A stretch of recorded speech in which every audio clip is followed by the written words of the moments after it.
Genesis chapter 11, verses 1 through 9. Now the whole earth had one language and the same words. And as people migrated from the east, they found a plain in the land of Shinar and settled there.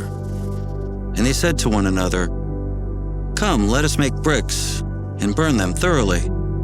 And they had brick for stone and bitumen for mortar. Then they said, "Come, let us build ourselves a city and a tower with its top in the heavens, and let us make a name for ourselves, lest we be dispersed over the face of the whole earth." And the Lord came down to see the city and the tower which the children of man had built. And the Lord said, "Behold, they are one people, and they have all one language, and this is only the beginning of what they will do. And nothing that they propose to do will now be impossible for them. Come, let us go down and there confuse their language, so that they may not understand one another's speech." So the Lord dispersed them from there over the face of all the earth, and they left off building the city. Therefore its name was called Babel, because there the Lord confused the language of all the earth. And from there the Lord dispersed them over the face of all the earth. Genesis chapter 12, verses 1 through 3. Now the Lord said to Abram, "Go from your country and your kindred and your father's house to the land that I will show you. And I will make of you a great nation, and I will bless you and make your name great, so that you will be a blessing. And I will bless those who bless you, and him who dishonors you I will curse, and in you all the families of the earth shall be blessed." Everybody, good morning and welcome to Christ Community Chapel. We're really glad that you're here. Thanks for coming and being a part. All right, we kick off a new sermon series this week. We're going to spend the next 10 weeks in the Old Testament looking at the life of Abraham. And we're calling this series Promises Made and Promises Kept. In 2010, a movie came out called Night and Day. It was a comedy starring Tom Cruise and Cameron Diaz. It's a cute movie. In the movie, Tom Cruise plays a CIA agent, as usual. And then Cameron Diaz is an unsuspecting kind of civilian who gets roped into the adventure. And when she realizes the danger she's in, she wants out. But Tom Cruise is trying to explain to her that she would actually be in more danger if she tried to get out than if she stayed in. And what he was saying to her, and there's one scene where he's trying to explain it to her, and he's saying, "Listen, you need to know that your chances of survival are higher with me than without me. With me, without me. With me, without me." That's what these two passages of Scripture are about that we just had read to us. It's about being with God or without God. It's actually the theme of the Bible. It's a theme of your life and mine. So if you have your Bibles, you can go ahead and turn to Genesis chapter 11. Genesis chapter 11. If you're going to use one of our Bibles in the pews, then I can tell you it's on page 7. It's really early on. And then Genesis chapter 12, we'll also be looking at that. That's on page 8. All right? And here are the 3 points that I want to pull out of these two passages. I want to talk about the rebellion of the call and the promise. The rebellion is really life without God. The call is an invitation to be with God, and then the promise is what life is like when we're with God, when we surrender to Him. All right, first, the rebellion. This is what it says in Genesis chapter 11. Let me read it again so it's fresh in your mind. It says, "Now the whole earth had one language and the same words. And as people migrated from the east, they found a plain in the land of Shinar and settled there. And they said to one another, 'Come, let us make bricks and burn them thoroughly.' And they had brick for stone and bitumen for mortar. And they said, 'Come, let us build ourselves a city and a tower with its top in the heavens. And let us make a name for ourselves, lest we be dispersed over the face of the whole earth.' And the Lord came down to see the city and the tower which the children of man had built. And the Lord said, 'Behold, they are one people, and they all have one language. And this is only the beginning of what they will do. and nothing that they propose to do will now be impossible for them. Come, let us go down and there confuse their language, so that they may not understand one another's speech. So the Lord dispersed them from there over the face of the earth, and they left off building the city. Therefore, its name was called Babel, because there the Lord confused the language of all the earth, and from there the Lord dispersed them over the face of all the earth. The building of the Tower of Babel was kind of the last chapter of a rebellion that started in chapter 3. In Genesis chapter 3, Adam and Eve come into contact with Satan. And Satan tempts them to break relationship with God. And he does that by kind of selling them on the idea that true freedom, true flourishing, will only happen if they take control of their own lives and of their world.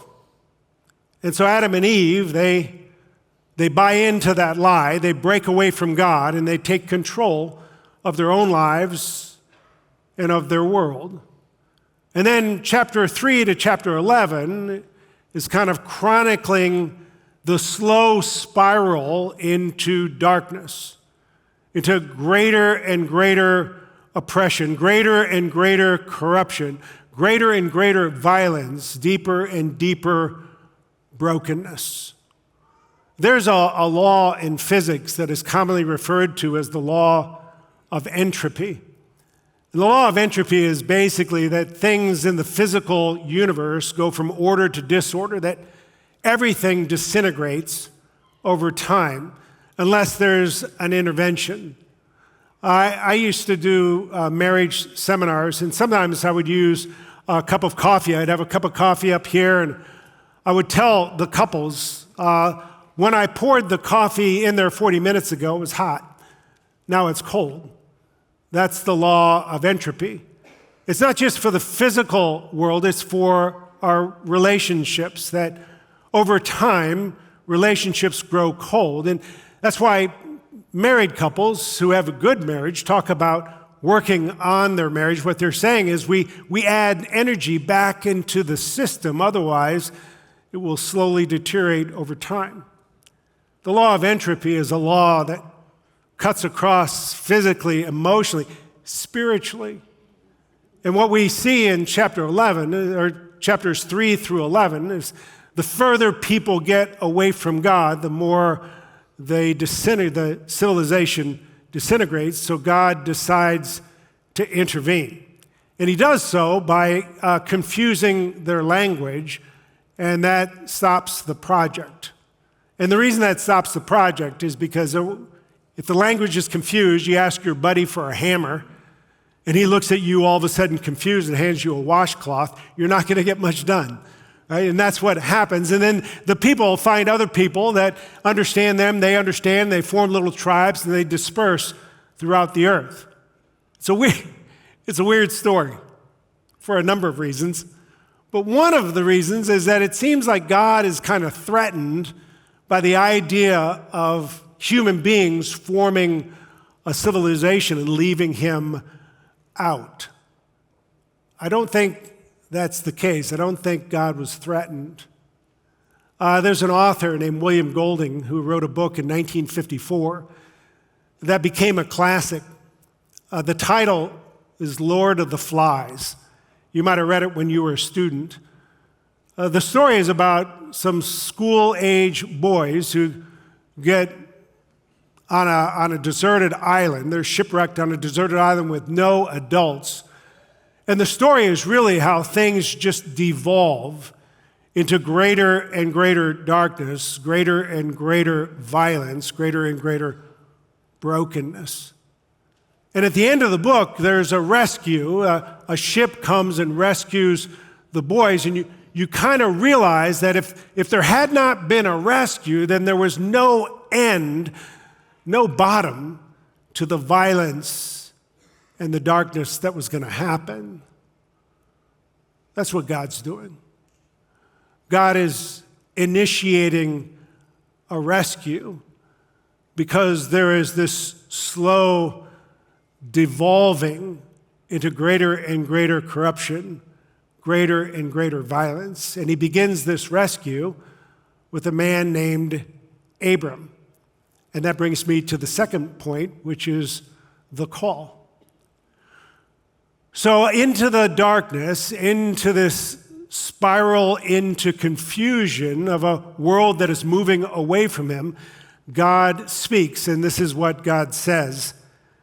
Now the Lord said to Abram, "Go from your country and your kindred and your father's house to the land that I will show you, and I will make you a great nation, and I will bless you and make your name great, so that you will be a blessing. I will bless those who bless you, and him who dishonors you I will curse, and in you all the families of the earth shall be blessed." All right? So God calls to Abram.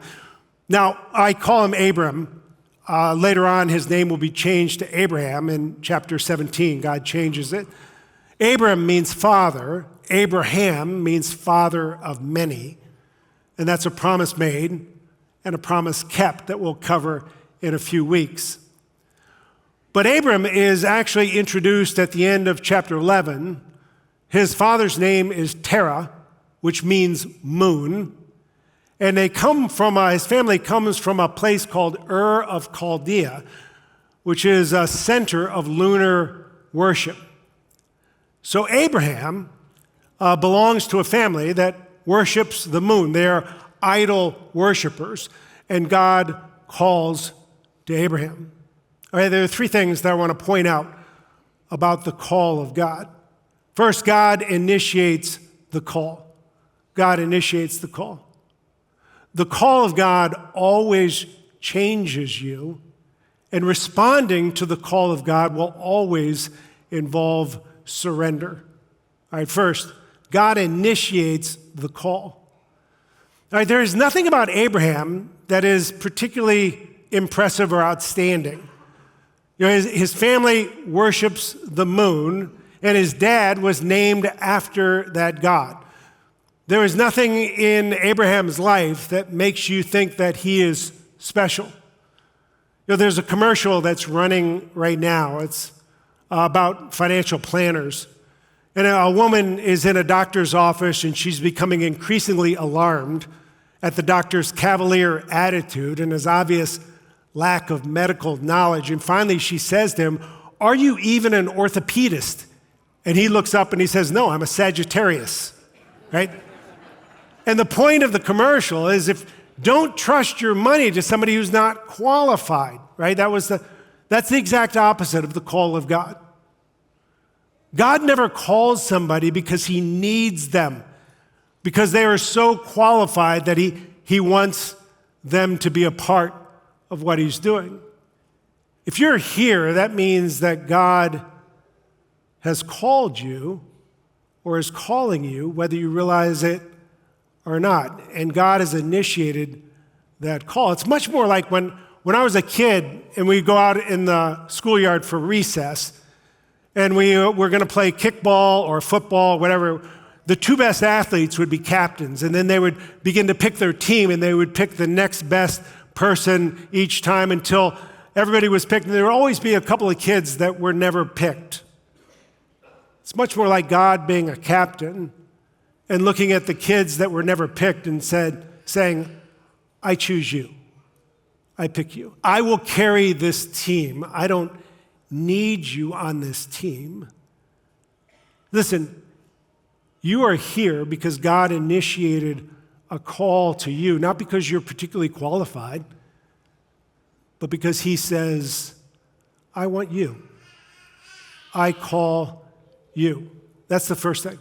The second thing is that the call of God changes you. In chapter 11, we find out that Abraham's family was moving from Ur of Chaldea. They were on their way to Canaan. They stop at a place called Haran, and the rest of the family says, "This is good enough. We're going to settle here." And God says to Abraham, "Not you. Not you. You keep going." Right? The call of God is very personal. He calls Abram. My point is, it's not enough to be a part of a family that believes in Jesus. It's not enough to be a part of a church. that believes in Jesus. You have to hear the call yourself. My kids grew up in this church. My kids grew up in a Christian home. They know Christian morals. They're good people. That does not make them Christians. They are not Christians unless they have heard God's call to them personally and responded. And the call of God always changes you. The very first word that God says to Abraham is go. You go. Listen, if you say that you've become a follower of Jesus, but there's no real change in you from when you were not to when you are, you probably are not a Christian. Christianity always, being a Christian always changes you. God comes to Abraham where he is, but he doesn't leave him where he is. He says, go. And the final thing is that the call of God, responding to the call of God always involves surrender, trust. But if you're going to trust someone, that means you surrender control to them. For my 10th anniversary with my wife many years ago, I decided to surprise her. I took her to dinner down in Canton. That was not the surprise. But during dinner, at the end of dinner, I said, hey, I have a surprise for you. I'm going to take you away for a long weekend. I've arranged for the kids to be taken care of. I've packed a bag for you. Our flight leaves in an hour. And she said, where are we going? And what did you pack, right? And I was like, don't worry about it. It's going to be great. Trust me, right? But just so you know, I'm not an idiot. I had her sister pack the bag. I had no idea what to pack. My gift to her was to say, I have plans for you. They're great plans. Her gift to me was to say, okay, I will trust you. I will surrender. It's not uncommon for somebody who's thinking about becoming a Christian to ask questions like, okay, if I become a Christian, what will I have to stop doing? What will I have to start doing? Do I have to quit living with my boyfriend? Do I have to start going to church? Do I have to start reading my Bible? Do I have to start giving? Whatever it is. And those are the wrong questions.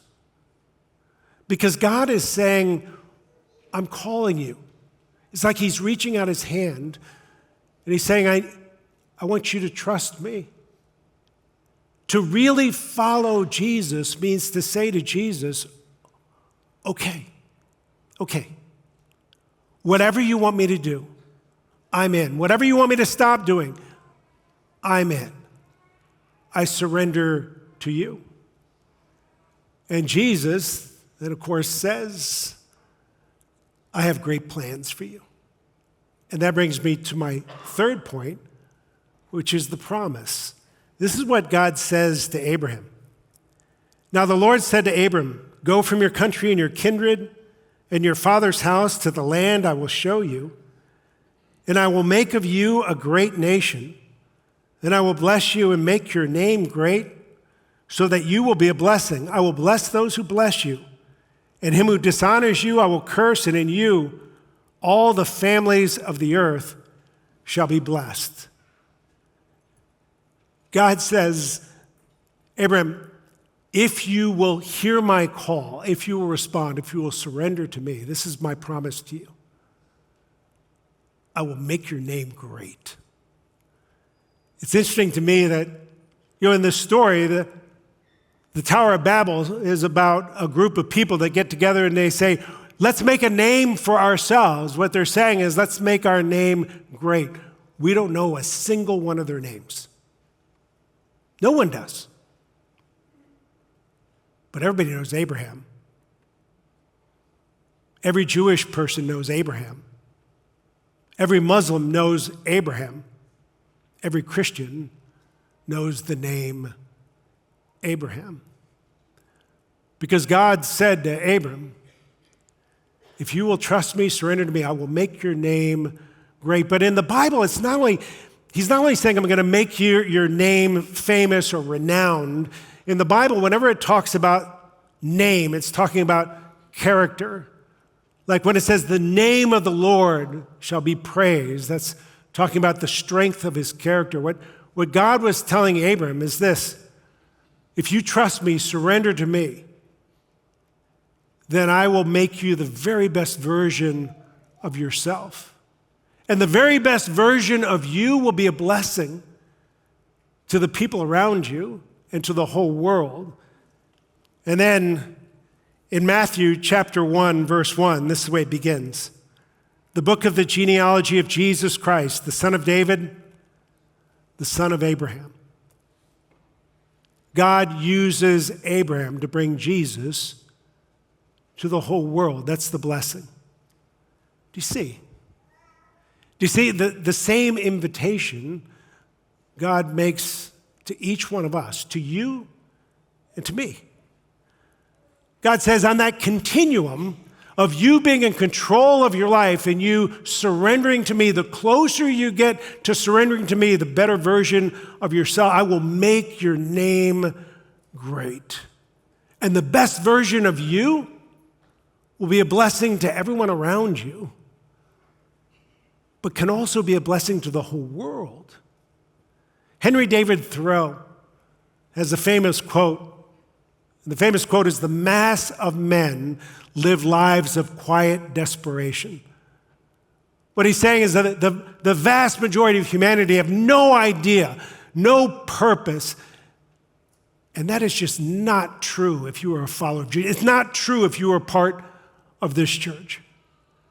If you want to know why we are so passionate in this church about what happens outside of these walls, why we are passionate about 10,000 people within a 10-mile radius coming to know Jesus in the next 30 years, why we are passionate about planting churches all over Northeast Ohio, about participating in global missions around the world, this is why.